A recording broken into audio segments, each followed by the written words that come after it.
Jacob, thank you. The city of Wichita is continuing its efforts to make downtown clean.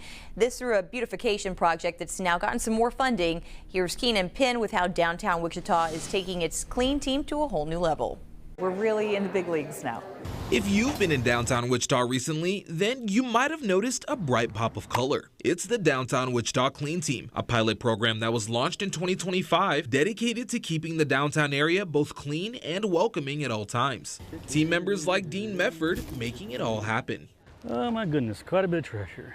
And less than a year later, Our pilot program went so well that the downtown property owners decided to fully fund the program, make it professionally managed and run full time. the program in partnership with Block by Block, a company managing maintenance in more than 100 communities nationwide. And with new funding,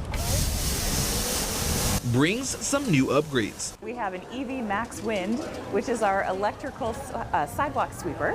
Whether they're picking up glass or litter or removing graffiti from street furnishings, they have everything they need. And when the weather isn't as welcoming, the Clean Team's guys in green will be there to help rain, shine, or even snow. Don't be afraid to say thank you to the crew. They appreciate it and we appreciate them. Downtown Wichita says that its Clean Team will serve not only as friendly faces, but as ambassadors in the beautification of the city. I'm reporting in downtown Wichita, Keenan Penn, 12 News.